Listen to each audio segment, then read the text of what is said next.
Hello everyone. Today we will discuss in detail about the applications of Pascal's law. But before that, we will discuss a definition of hydrostatic paradox. So we have studied the variation of pressure with height. We know that the pressure at the depth depends on the depth, right? So if we consider such a container, we have where we have three parts of the container where the volume of the liquid is different, but the height is same. Then it is observed that the pressure at the base due to these three will be same as the height of the liquid in all the three is same, right? So what is hydrostatic paradox? Paradox is something which is unbelievable, but it is uh, true. Or you can say paradox is something which is against our imagination. So when we look at the container, it appears that the pressure at the base will be different due to the different amounts of liquid, but it is not so. So what is this? Hydrostatic paradox is the presence of the same pressure at the base of the containers having same height but different volumes of liquid, right? So what is hydrostatic paradox? It is the presence of same pressure at the base due to same height of liquid in spite of different volume of fluid. I hope this is clear. Now we move to the applications of Pascal's law. The very first application is very interesting. You have observed it in your daily life. So first one is hydraulic lift. You have seen this hydraulic lift at car service stations where the car is lifted with the help of hydraulic lift. So hydraulic. Why it is called hydraulic? Because based on the concept of hydraulic. Hydraulic means fluid. And generally sometimes we use it for water also. So this there may be oil also. So fluid for fluid based concept, this is called as hydraulic lift. Now the structure of basic structure to explain the concept of hydraulic lift is like this. So a tank is there underground where at the service stations mostly the oil is filled, and there are two openings of this container. One opening is narrow where the lever is fitted. So this opening is narrow and the other opening is broad. So at the narrow opening, a piston is there. This has smaller area, this has bigger cross section area, and here small force is applied using lever, right? And here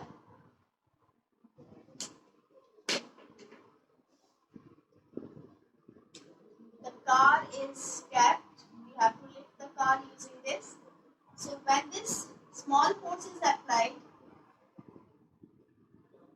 due to Pascal's law, this is equally transmitted in all the directions. So it will be transmitted here also. So the same pressure is transmitted equally in all the directions.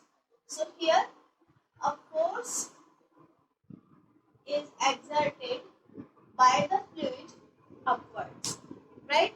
So if you look at this, you know that the pressure at A, if we mark this point as M and this point as N, so at M cross section, pressure will be F upon A. At N cross section, the pressure will be this. By Pascal's law, we know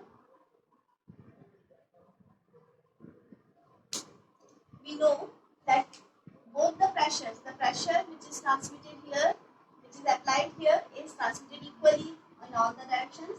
So P at M must be equal to P at N. That means F upon A is equal to capital F upon capital A.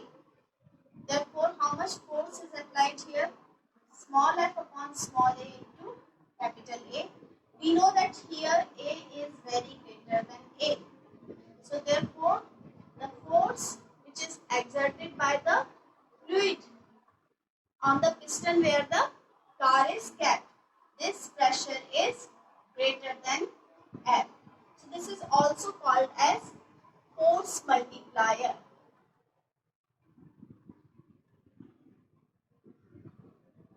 Right? Because the force is multiplied many times due to larger area of cross section at the place where higher weight is kept. Right? So this was about hydraulic lift. Let's move on to hydraulic press. We will not take that in detail. That is very much similar to hydraulic lift. So hydraulic press. This is also called as Brahma's press. What is its function? To press the cotton. You must have seen cotton balls for medical use. So to press the cotton balls,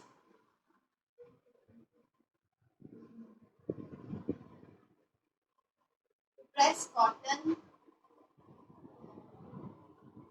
And second use is, suppose you want to drill some metal sheets by placing some weight.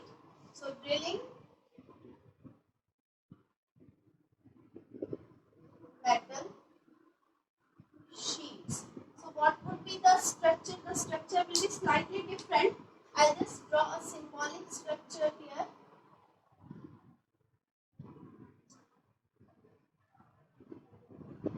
So since we want to use it as a press, so here whatever liquid is used, here small force is applied at this end and this pressure is transmitted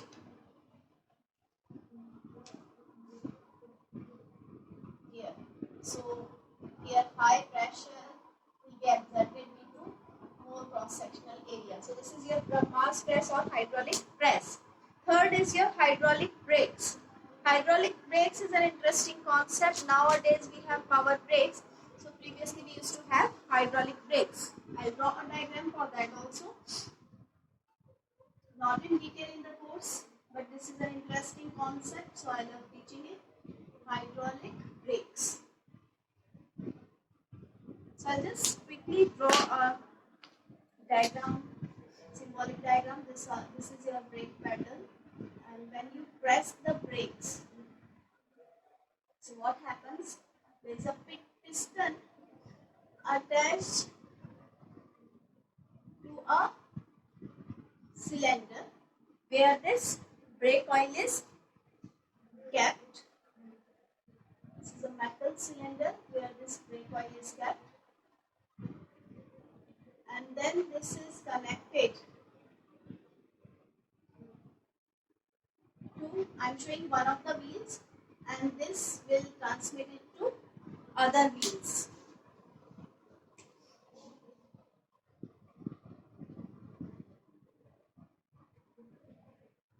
And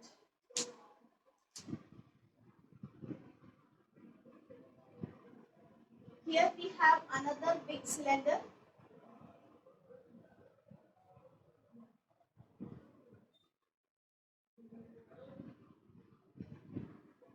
where we have two pistons on both the sides, which are connected to the brake shoes.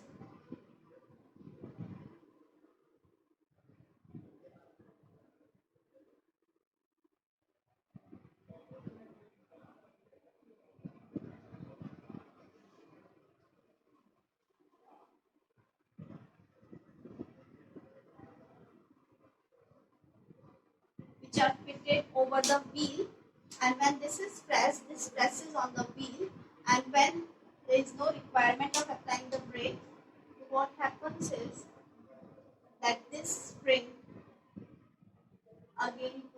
brake shoes far apart, and these pistons again reach their original position when we remove the legs from the brakes. So first thing is what? I can just write in short: brake applied, fluid moves,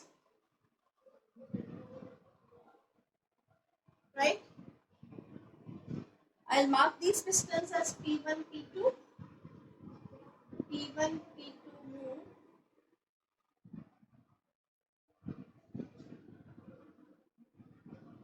resulting in movement of brake shoes, which stop the wheel. So again here the cross section is less. So less force is applied at less cross section, less area. So here more force is transmitted into more area of cross section. So this is the functioning of the brakes. So these are the applications of Pascal's law.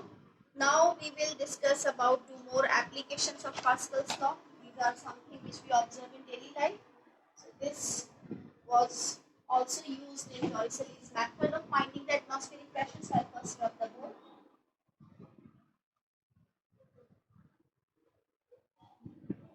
And open tube manometer. The two things we have to study now.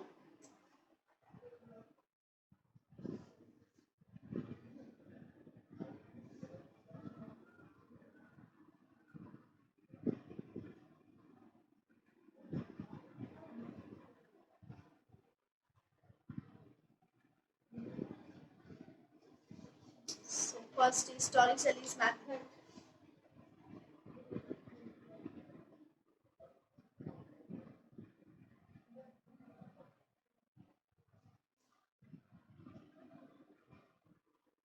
For finding or measuring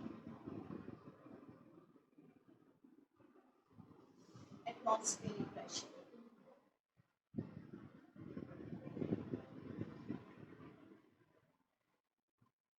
So what is the setup? Here mercury is taken in a truck, and in another tube mercury is taken, and then that taken is that tube. Suppose this is the tube, I have taken mercury in this, and then I close the tube and then invert it inside this truck, which already has some mercury. So when I invert this tube having mercury,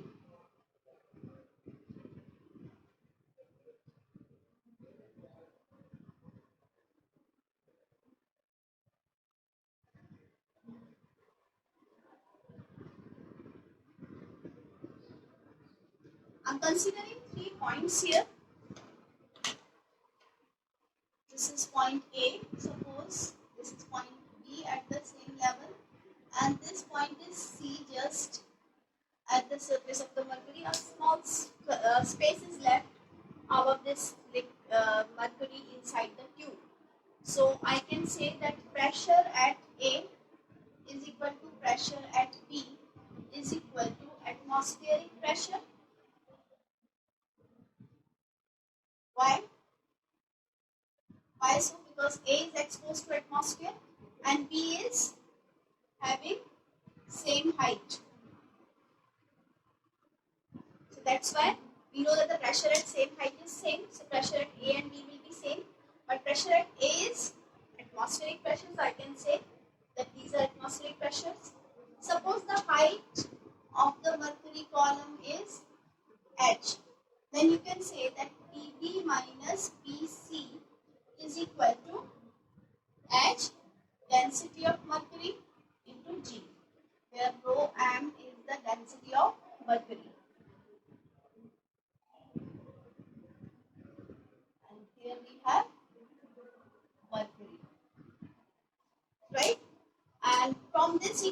first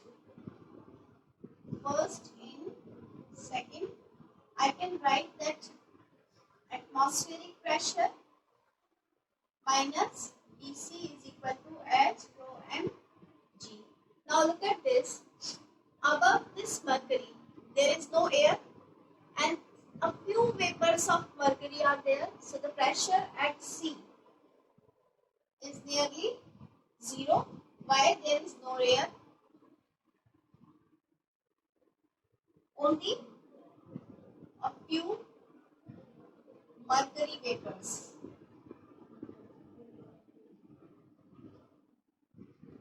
So therefore, from 3 P atmosphere is equal to H rho m into G. Right? And Torricelli gave this method, and then after the pressure equivalent to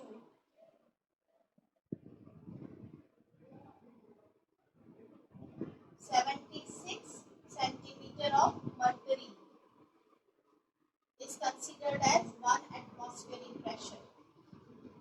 Right? Then after we will take open tube manometer.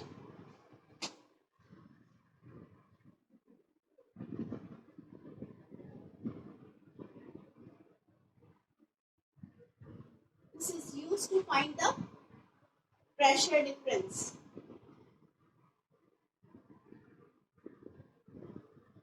So if we know the pressure difference, we can measure the pressure of some object. So for this, the setup is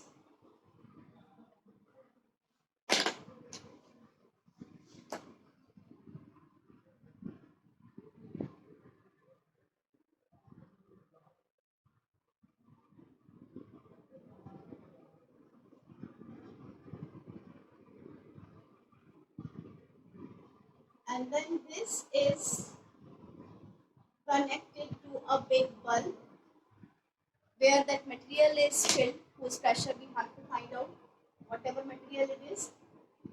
So its pressure is supposed P, and here this low density liquid is filled here. Whose density is rho. Let's consider 3 points, 1 point, second point, and third point. We are marking these points as A, B, C. I can say that pressure at B is equal to pressure at C, same level, and pressure at C is equal to this pressure because the surface of the liquid here is exposed to this material, so the same pressure will be applicable here. Now we can say that pressure at B minus pressure at A is equal to H rho G, where rho is the density of this and H is the height of this point B and A. You can say the depth of point B. So PB can be written as PC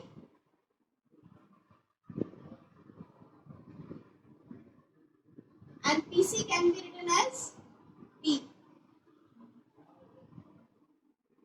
So this is how we calculate the pressure difference of an object with atmospheric pressure.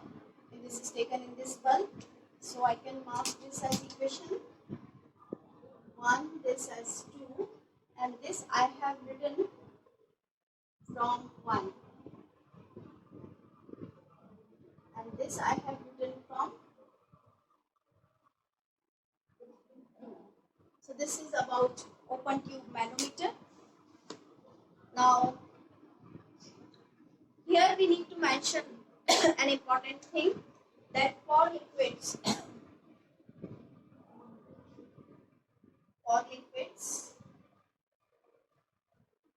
density is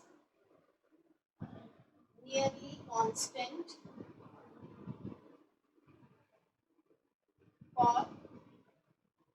wider range of temperature and pressure. So liquids are considered as incompressible, right? So liquids are considered incompressible, but gases are compressible because their density varies with temperature and pressure.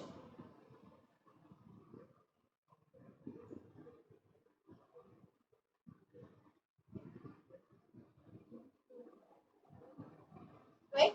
So this was all about the applications of Pascal law.